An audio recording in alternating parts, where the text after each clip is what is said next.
పవన్ కళ్యాణ్ గురించి మీరు చెప్పండి. ఆంధ్రప్రదేశ్ రాజకీయాలు, పవన్ కళ్యాణ్ సినిమాలు ఉన్నాయి. ఆయన రాజకీయాల్లోకి వస్తే ఎలా ఉంటుందంటారు? అదే రాజకీయాల్లో ఉన్నాడుగా. అంటే ఇంకా అంటే ఇప్పుడు రాజకీయాల్లో ఉన్నారు కాబట్టి మీకేమనిపిస్తుంది? అంటే ఈ ఎలక్షన్లో రాబోతున్నాయండి, టీడీపీను జనసేన కలుస్తున్నాయండి. సార్ మనం ఏం కోరుకుంటామంటే ఆ వ్యక్తి ఈ వ్యక్తి అని కాకుండా మీరు ఒక మంచి అనాలిసిస్ ఇస్తాను, మీరు అర్థం చేసుకోండి. మొన్నటిదాకా తెలంగాణలో గవర్నమెంట్ ఉంది. అప్పుడు అన్నదమ్ములు ఇద్దరు ఆ గవర్నమెంట్ సపోర్ట్ చేశారు. అన్నదమ్ములు అంటే ఎవరు? పోనీ బామర్దులు అంటే అర్థమవుతుందా? పోనీ రాజాసింగ్ భాషలో బామర్దులా? ఉత్త బామర్దులు. రాజాసింగ్ బామర్ది అంటాడు వాళ్ళ ఇద్దరిని. ఇద్దరు అన్నదమ్ములు అంటే ఎవరున్నారు సార్ ఇక్కడ సిటీలో? ఓవైసీ బ్రదర్స్. ఓకే అండి. ఓకేనా? Okay okay. ఇప్పుడు వీళ్ళిద్దరూ మొన్నటిదాకా ఎవరు కొమ్ము కాశారు? కేసీఆర్ కండి. ఇప్పుడు ప్రొటెం స్పీకర్ ఎవరు? అదే వాళ్ళ ఎంఐఎం అక్బరుద్దీన్ అండి. అదే మొన్నటిదాకా కేసీఆర్, ఇప్పుడు కాంగ్రెస్. అతను చెప్పాడు, ఆ అక్బరుద్దీన్ ఏం చెప్పాడంటే, ఎవడైనా రాని మా మోచేతి కింద నీళ్ళు తాగాలి అని చెప్పాడు. వాళ్ళకు ఉండేవి 7. అతనే సభలో చెప్పాడు తెలంగాణ అసెంబ్లీలో, మేము ఇక్కడ 50 లక్షల మంది ఉన్నాం, మా కేసీఆర్ 2200 కోట్లు ఇచ్చాడు అని చెప్పాడు. మసీద్ నుంచి రూపాయి తేలేరు, ఏ చవటైతే మనకేంటి సార్? చర్చి నుంచి రూపాయి తేలేరు, ఎవడైతే ఏంటి సార్? కాబట్టి మనకి ఎవడొచ్చినా మన గుళ్ళో డబ్బులు పట్టుకెళ్ళని వాడు కావాలి. గుళ్ళో డబ్బులు పట్టుకెళ్ళకూడదు. అవి ధర్మానికి, దైవ కార్యాలకి వినియోగించాలి. తిరుపతిలో ఫ్లైఓవర్ కట్టారు, మన డబ్బులే, గుళ్ళో డబ్బులు. మసీద్ నుంచి రూపాయి తేలేరు, ముల్లాలకు జీతాలు ఇస్తారు. చర్చి నుంచి రూపాయి తేలేరు, పాస్టర్లకు జీతాలు ఇస్తారు. ఎక్కడివి? మన గుళ్ళో డబ్బులు. వక్ఫ్ భూమి అని ఉంటుంది, అది ఒక అంగుళం వీడు తీసుకోడు, కానీ గుళ్ళో భూములు మాత్రం ఎత్తుకుపోతారు. కాబట్టి ఇలాంటి దొంగలు ఎవరూ రాకూడదు. అదేందా? పవన్ కళ్యాణ్ ఎదిగి మంచి పనులు చేస్తే మంచిదే, మాకు ఎవరైతే ఏమిటి సార్? మనకి ధర్మం ముఖ్యం. నువ్వేమో గుళ్ళో డబ్బులు ఎత్తుకుపోయి ఘాటు కట్టి గొర్రె మతాన్ని పెంచుతాను అంటే పనికి మాలింది. నేను చెప్తున్నాను, ఛాలెంజ్కి రెడీ. నీతి లేనివాడు గొర్రె అవుతాడు, ఛాలెంజ్ రెడీ. నేనేమన్నానంటే ఈ పవన్ కళ్యాణ్ అంటే అతను స్పీచెస్ కానీ అతను మాట్లాడే విధానం అవన్నీ కూడా ఏమైనా సజెషన్లు ఇస్తారా? ఒకవేళ మీ దగ్గరికి వచ్చారనుకోండి, గురుగారు ఏమైనా సజెషన్లు ఇస్తారా అంటే ఏంటి, ఏమి ఇస్తారని? చాలా ఇవ్వాలి. ఒక క్లారిటీ ఉండాలి. ఆ క్లారిటీ ఏమిటంటే, పలానా వాళ్ళు ఓటు వేయాలి అని వాళ్ళ ప్రాపకం కోసం మనం ప్రయత్నం చేయకూడదు. మనకి రాష్ట్ర అభివృద్ధి మాత్రమే కావాలి. ఉచితానికి ఖచ్చితంగా వ్యతిరేకంగా ఉండాలి. ఉచితంగా ఏమివ్వచ్చు? విద్య ఇవ్వచ్చు, వైద్యం ఇవ్వచ్చు. ఈ 10 ఏళ్ళు పరిపాలించారు కదండి ఇక్కడ ఒక ఆయన. అవును, కేసీఆర్. ఇప్పుడు ఎక్కడున్నారు ఆయన? ఆయన సొంత ఇంట్లో గెలిపాడండి. ఇప్పుడు హాస్పిటల్లో ఉన్నాడు. హాస్పిటల్లో ఉన్నాడు. కరెక్ట్. ఏ హాస్పిటల్ ఇది? యశోద హాస్పిటల్ అండి. అంటే 10 ఏళ్లలో వైద్య రంగం అడుక్కుతుందని కదండి అర్థం. ఒక సీఎం 10 ఏళ్ళు పరిపాలన చేసి గవర్నమెంట్ ఆసుపత్రిలో చేరాలిగా. లేదండి, అప్పుడు యశోద హాస్పిటల్ స్పెషల్. అది మీకు అర్థం కావట్లే. అంటే అంత డెవలప్ చేయలేదు మరి. ఇప్పుడు మీరు ఎలా ఇది ఓ జోక్ చెప్తే మీకు బాగా అర్థం అవుద్ది. ఒరే, పక్క హోటల్కి వెళ్ళి మంచి టిఫిన్ పట్టుకురా అన్నాడు అనుకోండి హోటల్ ఓనర్. ఆడు హోటల్ ఓనర్ అయ్యండి. ఇంకా మీకు బాగా చెప్తాను, సినిమా పేర్లు అవి నాకు తెలియదు కానీ సముద్రకని అని డైరెక్టర్ ఉన్నారండి, యాక్టర్ కూడా. యాక్టర్ కదా. ఏదో సినిమా వాళ్ళ అమ్మాయి బండిలో ముందు పెట్టుకుని వెళ్తున్నారు, ఏదో డబ్బింగ్ మూవీ, చిన్న మొక్క చూసా. నాన్న ఆయన మా ప్రిన్సిపల్ అని చెప్పుద్ది ఈ పిల్ల. ఈయన వెళ్ళి, ఏం చేస్తున్నారు ఇక్కడ? మా అబ్బాయి సీటు కోసం. గవర్నమెంట్ టీచర్ అయ్యుండి మీ అబ్బాయికి సీటు కోసం ప్రైవేట్ స్కూల్ దగ్గర నిలబడతారా? సిగ్గులేదు అంటే ఆడు తల మార్చుకుంటాడు. సేమ్ అప్లికబుల్ ఇక్కడ కూడా కదా. ఓకే ఓకే, అర్థమైంది. ఇప్పుడు అర్థమైందండి. అంటే మీరు స్కూలింగ్ కదా, అందుకని మీ భాషలో చెప్పాను. అంటే గవర్నమెంట్ హాస్పిటల్ డెవలప్ చేస్తుంటే ఈయన అక్కడికి వెళ్ళుదురు కదండి. అంటే మీ ఐడియా ప్రకారం విద్య వైద్యం ఫ్రీగా ఇవ్వాలి అంటే ఓట్ల గురించి వాళ్ళు ఏం చేస్తున్నారంటే మిగతా కూడా ఫ్రీగా ఇవ్వాల్సి వస్తుంది. కాదు సార్, ఇప్పుడు నువ్వు ఎవరిని తయారు చేస్తున్నావు అంటే ఒక లేజీ ఫెలోస్ని, అంటే ఉచితాలు ఇస్తే అంటే వాళ్ళు అదేదో దేశం ఉందండి సార్, టీ కొనాలంటే 10 లక్షలు, బండ కొనాలంటే 20 లక్షలు. ఏంటి నైజీరియా? అటువంటి ఆఫ్రికన్ కంట్రీ ఒకటి ఉందండి, కరెక్టే. పెద్ద గోన్స్ అని చేసుకెళ్ళాలి. నేను ఒక టీ తాగాలంటే. కరెక్టే అండి, నేను చూశాను. పెద్ద ట్రాలీ లాగా డబ్బు వేసుకెళ్తుంటారు. ఆ వాల్యూ పడిపోయిందండి, అమౌంట్ అది, ఆ డబ్బుల వాల్యూ పడిపోయింది.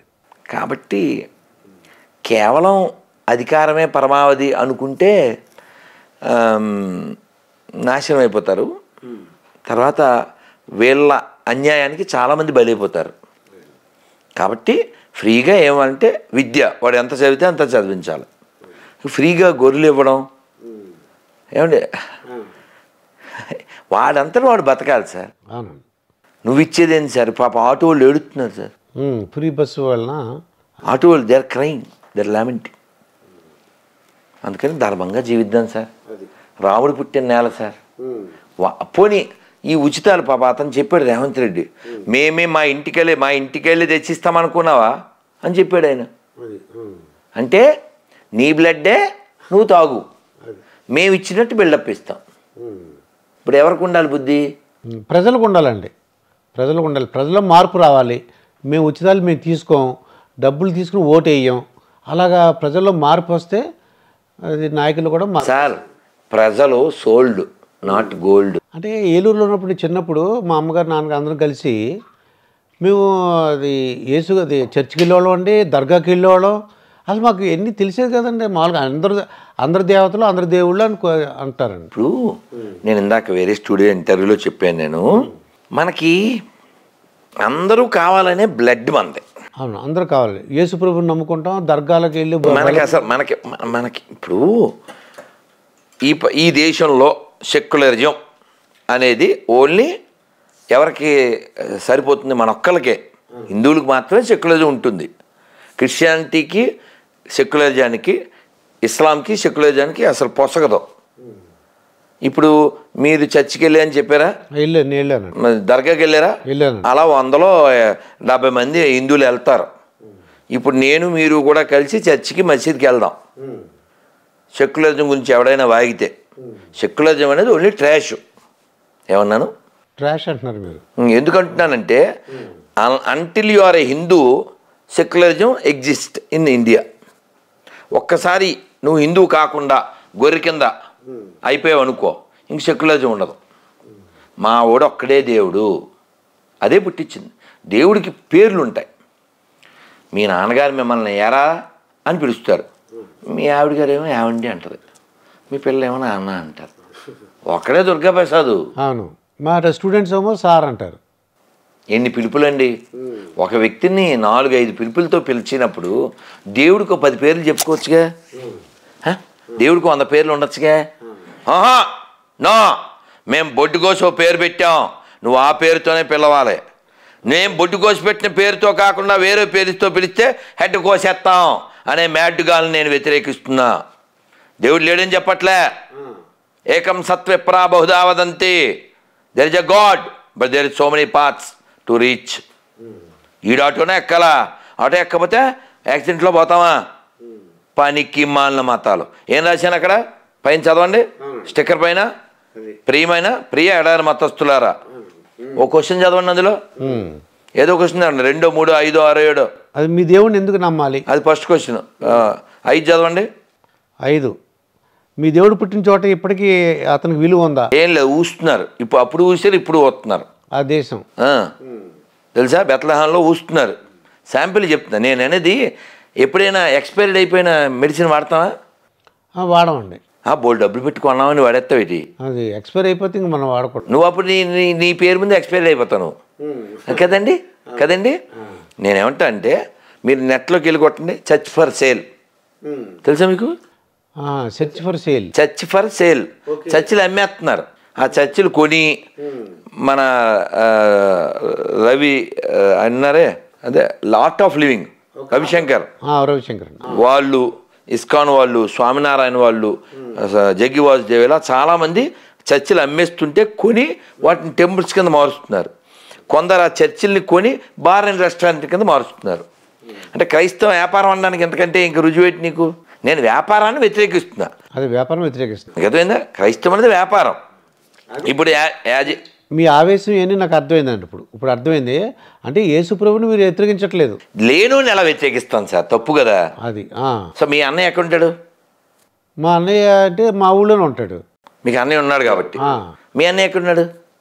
వాడికి అన్నయ్య లేడు. వాళ్ళ అన్నయ్యకి పెళ్ళి అయిందా? మీ అన్నయ్యకి ఇక 2 క్వశ్చన్ అడగకూడదు, ఏదో క్వశ్చన్. వాడికి అన్నయ్య లేడని చెప్పాడుగా. ఇక వాళ్ళ అన్నయ్యకి ఏం చేస్తుంటారు, వాళ్ళ అన్నయ్యకి కారు ఉందా, వాళ్ళ అన్నయ్యకి ఫ్లాట్ ఉందా అడగకూడదు. అలాగే లేనుండి మనం ఏంటి వ్యతిరేకిస్తాం సార్? యేసు అనేవాడు ఉన్నాడని నువ్వు నిరూపించు.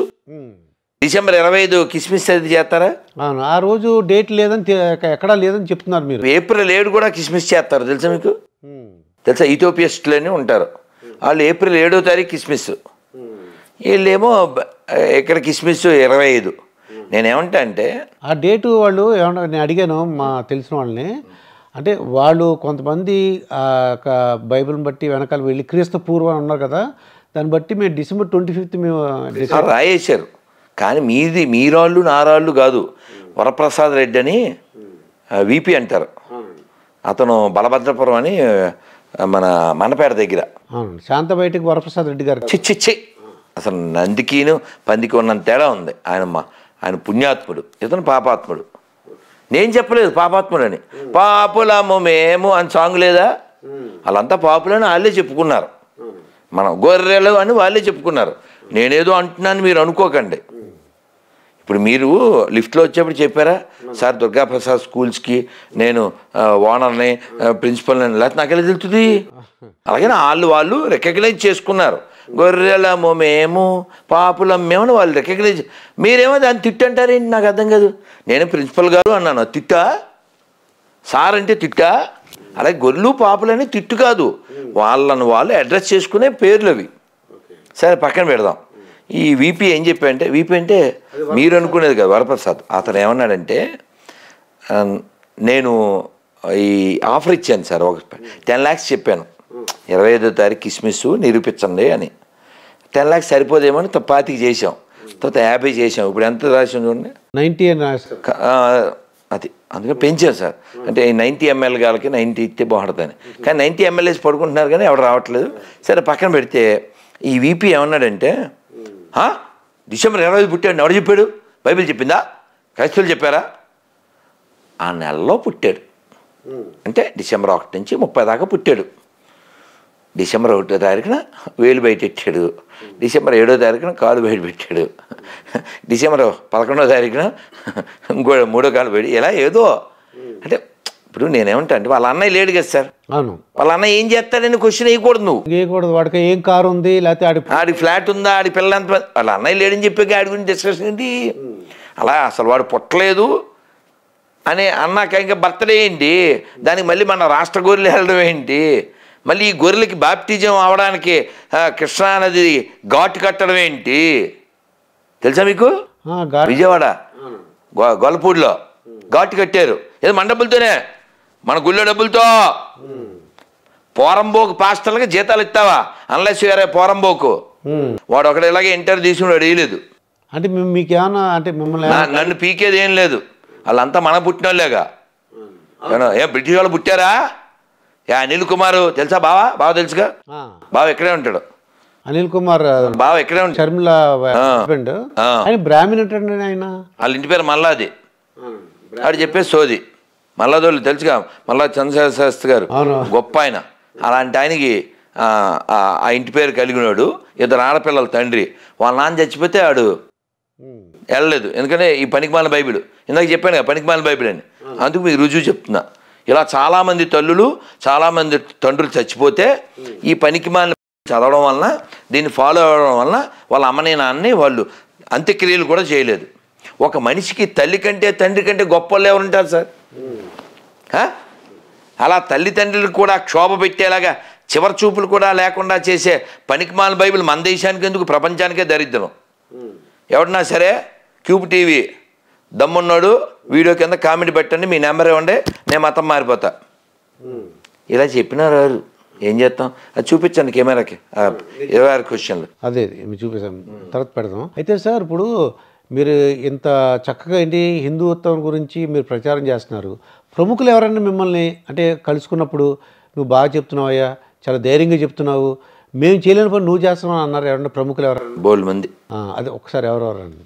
మొన్న మీరు ఆ వీడియో చూడొచ్చు, కాశీలో సామవేదం వారు, చాగంటి గారు, పుష్పగిరి పీఠాధిపతి గారు, వద్దిపత్తి వారు, అలా ఇంకెవరన్నా పెద్దవాళ్ళు, ఇంకెవరన్నా సినిమా యాక్టర్లు కానీ రాజకీయ నాయకులు? అంటే నేను ఎవరిని కలవనుగా, నేను ఎవరిని కలవను, నన్నే కలవాలి ఎవరన్నా. అదే అదే నేను ఎక్కడికి వెళ్ళను సార్. అది అకేషన్ వస్తే ఎక్కడికైనా వెళ్తే ఆ సభలో ఎవరైనా ఉంటే కలుస్తారు, ఏముంది. మనం ఎక్కడికో నందిగామ వెళ్ళాను, ఆయన ఎవరో నాకు తెలియదు, ఎమ్మెల్యే అంట, వచ్చారు, మొక్కారు, నేను రామాయణం బుక్ ఇచ్చాను, చదివి నాకు చెప్పండి సార్ అని చెప్పాను. ఇంకా చాగంటి వారికి గరికపాటికి ఏంటి అంటే తేడా ఏంటంటారు మీకు తెలిసినంత వరకు? ఆయనలో ఒక విద్వత్ ఇందాక చెప్పారు మీరు, కాశీలో ఆయన ఎదురుగుండా మీరు ఆయన గురించి మాట్లాడారని. గరికపాటి వారి గురించి చాగంటి ఏంటి అసలు ఆ ఇద్దరు గురించి వాళ్ళ గొప్పతనం? సార్ ఇద్దరు ఒక్కొక్కరికి ఒక్కొక్క విద్వత్తు ఉంది.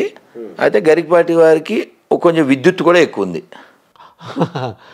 ఓకే, విద్వత్తు ఉంది, విద్యుత్ కూడా ఎక్కువ ఉంది. అందువల్ల వారి మాట కొంచెం కొట్టినట్టుగా, కొంచెం హార్ష్గా అనిపిస్తుంది. చాగంటి గారు ఇంకా శుద్ధ సత్వం. అంత ధారణ ఎలా వచ్చిందంటారు? నిజంగా చాలా అది పూర్వజన సుకృతం అంటారా? అసలు అలా చెప్పేస్తుంటారు ధారణ. ఎందుకు వస్తుందంటే గుర్తుపెట్టుకోండి, అది తెలియదు. ముఖే ముఖే సరస్వతి అంటారు. పూర్వ పుణ్యం, గురువుల అనుగ్రహం ఉంటేనే వాక్కు అలా వస్తుంది. ఏదో మనం మాట్లాడేస్తున్నాం అనుకోకూడదు, అర్థమైందా? మన ప్రతిభ ఏం కాదు అది. ఖచ్చితంగా భగవద్ అనుగ్రహం ఉంటేనే వస్తుంది. వాళ్ళకి తెలుసు ఆ విషయం, ఇది నాది గొప్పతనం కాదని వాళ్ళకి తెలుసు. అందుకని సరస్వతి అనుగ్రహం వాళ్ళకి ఉంటుంది. చాగంటి గారైనా గరికపాటి వారైనా స్పష్టంగా వాళ్ళకు క్లారిటీ ఉంది. ఇదంతా పలికెడిది భాగవతమట, పలికించడు వాడు రామభద్రుండట,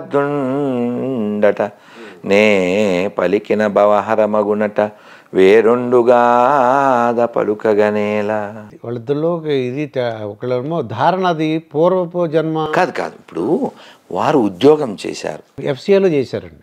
ఓకే, చాగంటి కోటేశ్వరరావు గారు వారి ఇంటికి వచ్చి స్నానం చేసేసి సంధ్యావందనం చేసుకుని గంటల కొద్దీ చదివేవారు.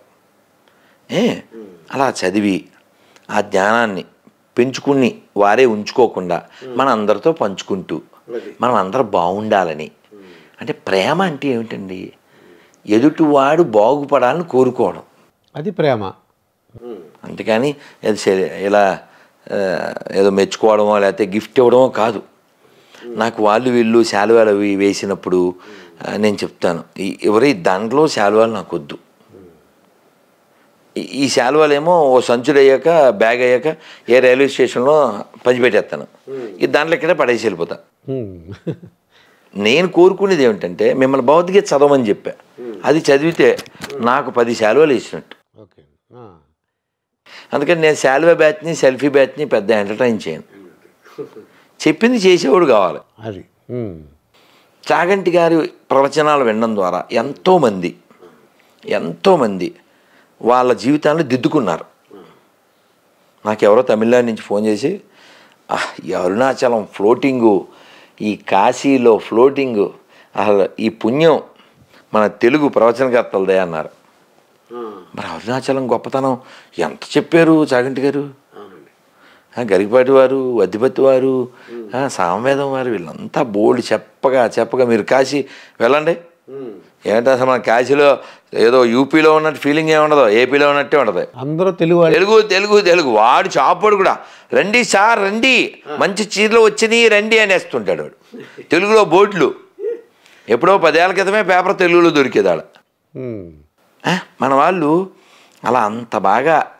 మొన్న కూడా మేము రమేష్ అయ్యంగారిని, ఇక్కడే ఉంటారు హైదరాబాద్, వారి పుణ్యమాని మేము కాశీలో, వాళ్ళు 9 రోజులు 11 రోజులు ఉన్నారు, మేము 4 రోజులు ఉన్నాము. ఉండి విశ్వనాథ సామ్రాజ్య పట్టాభిషేకం, విశ్వనాథుడికి, అన్నపూర్ణకి, విశాలాక్షికి, డూండి గణపతి నలుగురికి బంగారు కిరీటాలు చేయించి, రోజు రుద్రయాగం చేసి, కోటి బిల్వాచ్యం చేసి, దువ జగన్నాథం గారు ఆధ్వర్యంలో అద్భుతంగా సామవేదం వారి ప్రవచనాలు, పుష్పగిరి పీఠాధిపతులు వారి ప్రవచనాలు, మధ్యలో ఒకరోజు చాగంటి గారి, ఇలా అద్భుతంగా. అంటే మీరు ఒక ముందు వరుసలో అక్కడ కూర్చొని చక్కగా వింటారన్నమాట అన్నీ. మరి వినాలిగా. వినడం అనేది గొప్ప కళ అండి. నేను అందుకే ఉదయం పూట నేను మౌనంలో ఉంటాను. 9, 10, 11, 12 వరకు ఎంత వింటే మౌనంలో ఉంటాను, వింటూ ఉంటాను. వినాలి. అసలు చాగంటి గారు చాలాసార్లు చెప్పారు, శాస్త్రంలో చెప్పింది ఏంటి, శృణ్వన్ తపః. అసలు ఇప్పుడు సమాజంలో చాలా మంది పక్కదారి పెట్టిపోవడానికి కారణం ఏంటి? చెవులు వాడకపోవడం కదా సార్. ఇప్పుడు గొర్రెలుగా ఎవరు మతం మారుతారు సార్? చెవులు వాడినోళ్ళు, మెదడు వాడినోళ్ళే కదా సార్. నీ పూర్వీకులు ఎదవలని డిక్లేర్ చేయడమే కదా సార్ నువ్వు మతం మారడం అంటే. మీరు చెప్తారా మీ తాత ఎదవని? అవును, నేను చెప్పను. నువ్వు చెప్తావా? ఇఫ్ యు ఆర్ ఏ గొర్రె యూ విల్ టెల్. ఎవరు చెప్పరు కదా సార్. నేను ఆ క్వశ్చన్లో అడిగాను. ఒక చర్చికి వెళ్ళి ఆ స్టిక్కర్ అంటించి వచ్చా, వాళ్ళ బస్సుకు కూడా అంటించా. అలా చాలా చర్చిలకి. మీకు అప్పుడు వాళ్ళు కొట్టడం, తిట్టడం భయం, అలా మీకు భయం ఉండదు? వాళ్ళు మన చూస్తేనే పరారు కదా సార్. మీరు కొట్టండి నెట్లో గొర్రెలు పరారని. మీద వీడియో చూసాను నేను, Part 1, Part 2. గొర్రెలు పరారు సార్. అలా మనోళ్ళే కదా సార్. అంటే కొడతారేమో అని నాకు. అంటే మీకు ధైర్యానికి ఏంటంటే మేము మాలటంలో అనుకోండి భయం వేస్తుందండి. అన్నో ఏమంటారో ఏంటో. అంటే ఏమంటారు, ఇప్పుడు నేను చెప్పేది అబద్ధం అయితే నాకు భయం ఉంటుంది సార్. మీకు అర్థమైందా? ఇప్పుడు నేను ఇందాక మళ్ళీ అదే statement sir. Compare with Rana, Daggubati, Brahmanandam is short. ఇందులో అబద్ధమే ఉంది. ఆ మాట బ్రహ్మానందం గారు ఒప్పుకోరు. ఆయన ఒప్పుకోరా? బ్రహ్మానందం గారికి కోపం వస్తుంది ఏంటి? ఇప్పుడు ఆపరేషన్ లేకుండానే మోకాళ్లకు ప్లాస్మా ట్రీట్మెంట్. మీ ఆర్థోపెటిక్ సమస్యలన్నిటికీ రోబోటిక్ టెక్నాలజీ ద్వారా తక్కువ ఖర్చుతో శాశ్వత పరిష్కారం. Free consultation. ప్రతి ట్రీట్మెంట్ పై 20% డిస్కౌంట్. ఈ ఆఫర్ కొద్ది రోజులు మాత్రమే. త్వరపడండి. V9 hospitals 9281465842.